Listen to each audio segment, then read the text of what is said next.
everyone, and thanks for joining us for a Campus Safety podcast. My name is Zach Winn. I am an editor with Campus Safety, and I'll be hosting today's show.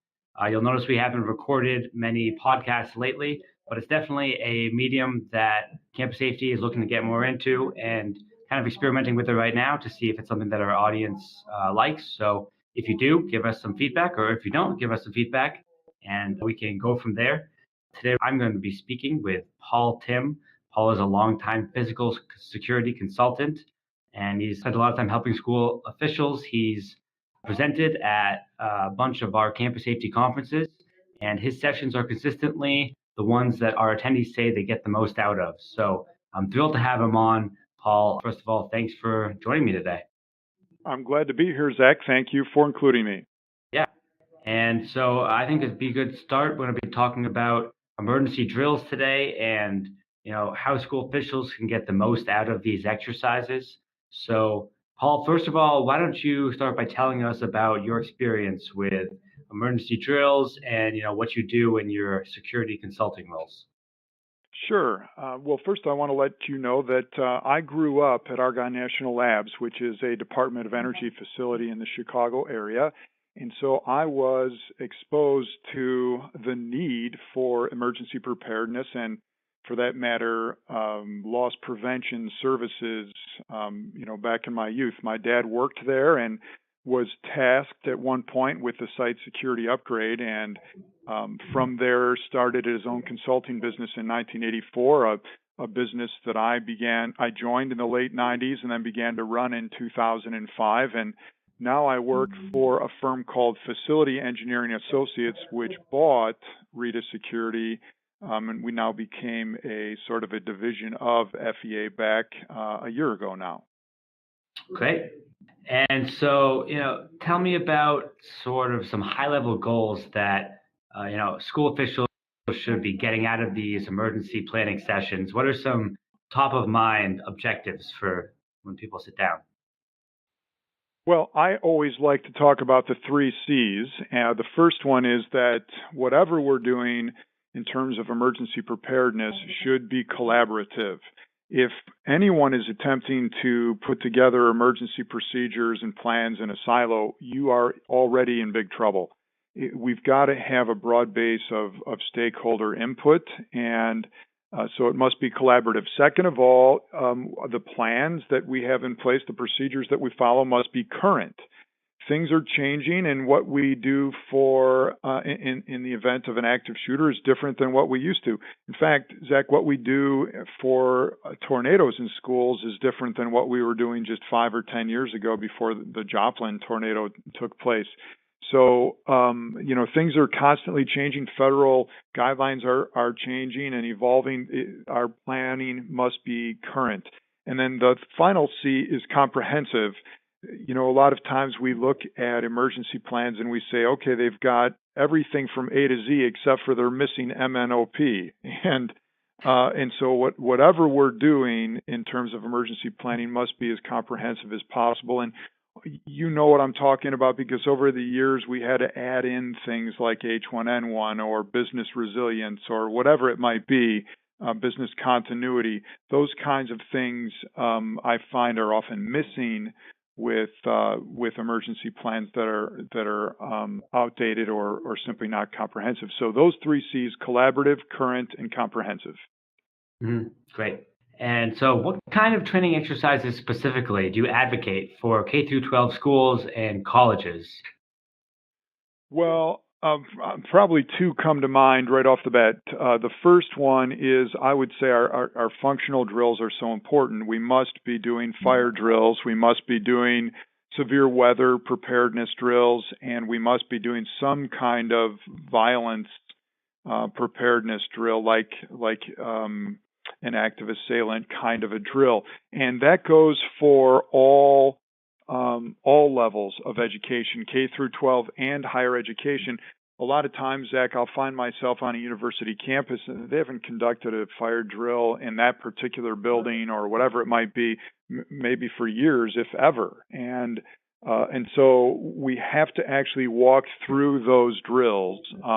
That's the first kind that I advocate. And that personal participation is important because people have to make a personal investment. The other kind of drill that comes to mind right off the bat is tabletop drills. And I really like tabletop drills because what we do is we gather the people who would be at the forefront of the response, maybe our key administrators and people who are on the front lines, and we throw out a scenario and they have to decide how they would handle that scenario right on their own campus, using their own resources, with looking their own people eye to eye.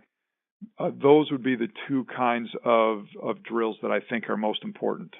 Mm-hmm. And the former that you mentioned with severe weather and those three scenarios, by drill you were referring to kind of like full scale exercises, like where you're acting out scenarios. Yes, and I want to make a distinction there. When you use the term full scale means that we might even involve the whole community. I don't think that's necessary. For example, if I'm a university and I've never really run an active assailant drill, I might not have everybody on campus participate the first time I do that, although that is my ultimate goal. But I might start with one building, and maybe I might do that the Wednesday before Thanksgiving because campus is cleared out a little bit and I can at least get my feet wet. I look at all drills, Zach, as rungs on a ladder. Nobody is ready to do a full-scale exercise. It just takes so much planning if you haven't climbed up the ladder a little ways. But I do think you are right in saying let's get as many people as possible involved as soon as possible. Mm-hmm. Yeah. So getting into that, who specifically should be participating in, the tabletop sessions, and then when schools are ready for it, like larger scale drills? Well, let's start with tabletop. You have to have your key administrators there as well. And if I'm in K through 12, for example, I've got to have somebody from the district level. I would hope to have superintendent, maybe business manager. I would want director of buildings and grounds. I would need people that are in buildings as administrators, like principals, deans. As many as I can get, I would want in the tabletop exercise. And the way to determine who's going to be involved, Zach, at minimum, is let's get our incident command system structure and from NIMS 100. That's the National Incident Management System. And let's make sure that we have all of those roles filled. For example, who's our public information officer, who is going to be the incident commander if we have a situation, who would be in charge of operations, of finances. They can just fill that out. And in the school or even in higher education, we might be able to do not just our first level people, but remember the ICS document has a backup for all your first level people and then a backup for the backup. So I've actually run some tabletop exercises where we've had the A team and the B team, and maybe even a C team, all going at the same time. So that's at minimum for tabletop. Once we talk about more of a functional drill, like a fire drill, we really have to think about getting as many people involved as would be in that building at any given time. And same for severe weather and active assailant. We have to get all of those stakeholders who would be there involved. Mm-hmm. Okay. And you use great scenarios in your workshops. And for the listeners, you're not getting the full Paul Timm effect here. I think, Paul, you're at your best when you've got a massive clock on the front of the room and you're calling on random people to defend their decisions in these complex scenarios.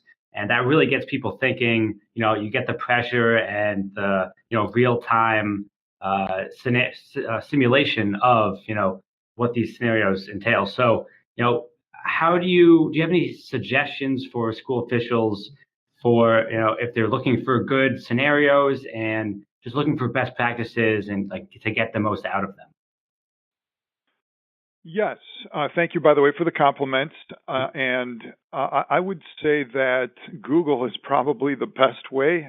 You can find almost any information that you want in a search engine. And so, you could really just search for exercises for schools and be able to find some things. States, depending on where you are, quite often have, through the State Board of Education or another governing agency, have those kinds of scenarios that you can find as well. But if I were just starting in this, Zach, and I was, let's just say, XYZ school district, I might make a couple phone calls to surrounding school districts, or I would call my local emergency responders, maybe police and fire, and say, hey, this is what we're interested in doing. Do you have some scenarios that we can borrow? Your responders for sure will have some scenarios. The state agencies might have some scenarios. And then, of course, as I mentioned, neighboring districts or neighboring colleges and universities, they will have covered some of this ground. We don't have to reinvent the wheel. Mm-hmm. Yeah, that's great advice, I think. And there's tons of good resources online. It's as simple as Googling it sometimes. All right. And so what are some common mistakes that you see school officials make when they're planning and conducting these tabletop exercises? Well, one of the mistakes that we see is, and I love to use this phrase, that perfect is the enemy of good enough. I find that some administrators, they're trying to have something be exactly the way it should be before they ever implement it, and that's a big mistake. We want to just begin. A lot of times an entity will say, well, we don't want to do a lockdown drill because we know that we would fail. And I like to say to them, yes, you will, and that's why we're doing it, because we don't want to fail during a real situation. We want to fail during a simulation, a drill, an exercise of some kind, so that we can identify our priorities and our vulnerabilities and how we prioritize those. Here's an example. I was working with a Parks and Rec institution, and they had an ice skating rink, and they said, we can never have a lockdown. We can never be prepared for an active shooter here. And I said, let's just try. And what we did is we sent groups into different parts of the building just to see what it would be like if we made an announcement. And so we began that whole process. And what we found is, at the time that we were running this, there were kids who were doing the individual skating lessons to music. You know how you have choreographed music for skating. And the PA system did not override the music in the rink.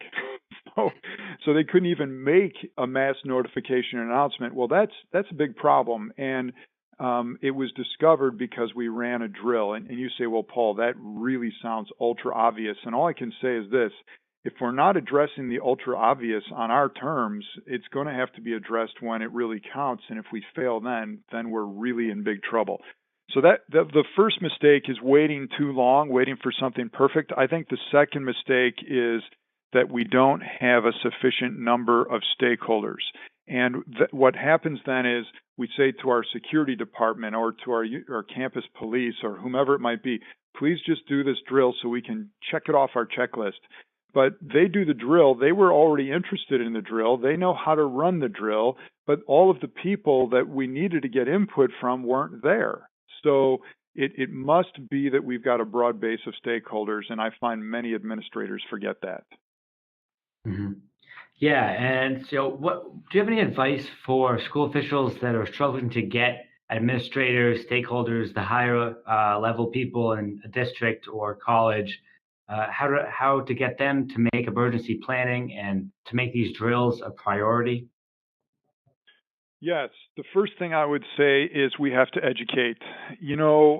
Probably the number one reason that administrators, whether we're K through 12 or higher education, are losing sleep at night is because they're hoping that they're not the next place where there's a bad incident. And I'm not trying to be shocking, because in many ways an active shooter or active assailant incident is really still an anomaly. But a severe weather incident is not an anomaly. I know I'm talking with you, Zach, at a time where there was the great, Arctic bomb or whatever it was called out on the East Coast. But the fact is, we're all going to face these kinds of things. And so I need to educate my administrators to say, here's the best way that we can be prepared for a situation like this. And I only need 60 minutes of your time or whatever it is. And that's the second thing I want to say about that. When we educate, we should educate and make sure that we have persuasive and convincing arguments. If I go to, and I'm going to actually go back to the last question you asked me too, which is something that administrators make mistakes with in exercises. A lot of times we don't make them time bounded. And that's a big problem. So we start this exercise, everybody was kind of into it for the first 30 minutes or so, but now we're 2.5 hours into this no time bounded exercise, and we've lost our audience. So I really like to make my tabletop exercises time bounded. And as you mentioned, I'm calling out time and I'm making them make decisions as fast as a real event might be. But I think if we're going to educate our administrators so that we get their buy-in, we have to come to them with a game plan that is something that they can swallow, is something they know is going to help, and is something that they know once we've finished this, we're closer to being safe than we are today. And listen, we all know that there's no such thing as a perfect learning environment in terms of safety and security, but we sure can significantly reduce our risk if we are planning ahead. Mm-hmm. Yeah, and maybe this would vary for each campus, but do you have any advice for determining how often officials should be holding these exercises? Well, in many cases, the state is going to dictate that, Zach. I live in Illinois, and on the K through 12 level, you have to conduct 3 fire drills a year. Many states are higher than that, but in Illinois, you have to do 3 fire drills, but one has to be monitored and signed off on by the fire department as having been done correct. So that adds some teeth in terms of accountability. Also in the state of Illinois, we require 1 bus evacuation drill, 1 severe weather drill, which for us is generally a tornado drill, and 1 active assailant drill, which again, most people choose something that would be active shooter. If I don't have those kinds of state requirements, and I'm running some kind of a college or even a school district, I would say minimum once a semester, and generally toward the beginning, never at the start when people are still trying to figure out where everything is, but toward the top of that semester. And I want to add one thing to that. I know that if you can combine drills, you can get a whole lot more mileage out of them. Let me give you an example. If I've said, hey, this September, after we've been in school for a couple of weeks, we are going to do a fire drill on Thursday at 10 a.m., and that will be immediately followed by an active shooter drill. The benefit of doing that is not just, first of all, that we have less disruptions throughout the semester where we have to schedule 1 this month, 1 that month. We're combining them, but the bigger value is this, Zach. Now I have my fire responders there for the fire drill, and they're able to stay for the lockdown drill. And now I already know I have my local law enforcement coming for the lockdown drill, but I'm asking them to come a little earlier for the fire drill. Now everybody's beginning to see the arenas that generally used to be kind of separate. And I think that kind of collaborative effort is invaluable.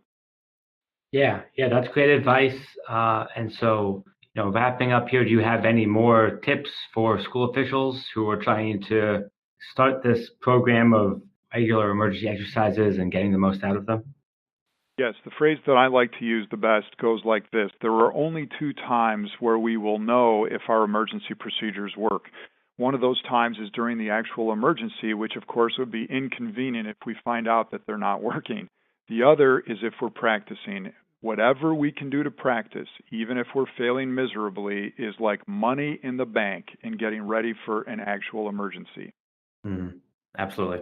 Yeah, and I think that is a good place to end it. Paul, do you have any for administrators that want more than just a 15-minute podcast on this? Do you have any other resources that you encourage people to look into, or any ways that they can reach out to you? Yes. My email address is paul.timm, and that's Timm, paul.timm at FEA, which stands for Facility Engineering Associates, PC, Public Corporation, feapc.com. So paul.timm@feapc.com is the place where you can get a hold of me. I would also say that, as you mentioned, there are so many good resource places. You can Google NIMS 100, that's the National Incident Management System, and take that free course online. You can also go to the Department of Education and the Department of Homeland Security, both of which have wonderful resources on how to prepare for emergencies. Mm-hmm. Awesome. All right. Well, I want to thank you again, Paul, for joining me, and hope that this was an educational experience for our listeners. Again, we'd love any feedback that you could give us. And then until next time, thanks a lot for joining Campus Safety Podcast.